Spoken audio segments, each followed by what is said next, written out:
আল্লাহর জমিনে অহংকার করো না, কেননা অহংকারকারীকে আল্লাহ পছন্দ করেন না। অহংকার শুধুমাত্র একজনই করতে পারে, সে হলো পরম করুণাময় অসীম দয়ালু মহান আল্লাহ পাক। ছোট্ট এক ফোঁটা পানি থেকে আমাদের সৃষ্টি। এই ছোট্ট এক ফোঁটা পানি থেকে আমরা সৃষ্টি হয়ে কিভাবে অহংকার করতে পারি? অহংকার তো তারই সাজে যিনি আমাদেরকে সৃষ্টি করেছেন, আমাদেরকে বাতাস দিয়েছেন, আমাদেরকে পানি দিয়েছেন, আমাদেরকে খাদ্য দিয়েছেন, আমাদের জীবন চলার পাথেও দিয়েছেন।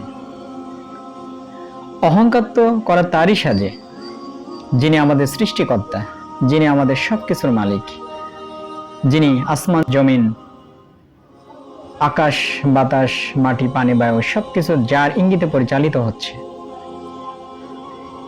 সুতরাং এই ছোট্ট সৃষ্টি মানুষ হয়ে কিভাবে আমরা অহংকার করি?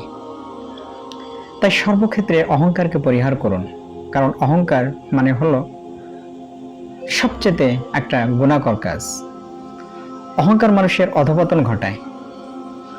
অহংকারী মানুষকে যেমন সমাজের মানুষ পছন্দ করে না, তেমনি অহংকারীকে আল্লাহ তাআলা পছন্দ করে না।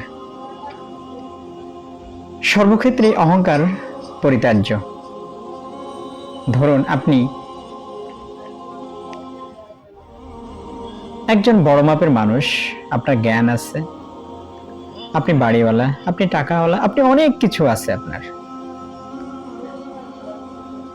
এগুলো নিয়ে কখনো অহংকার করবেন না, কেননা এই অহংকারী আল্লাহর পথ থেকে আপনাকে দূরে সরিয়ে দিতে পারে।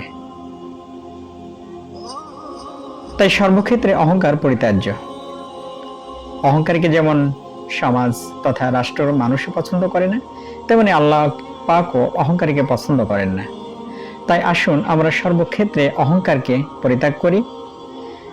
সকল শ্রেণী, সকল পেশা, সকল মানুষের সাথে সমতা বজায় রাখি। ভালোবাসার বন্ধন সবার সাথে গড়ে তুলি। তাহলে এই সৃষ্টিকুল হবে সুন্দর, আরো সুন্দর, আরো সুন্দর।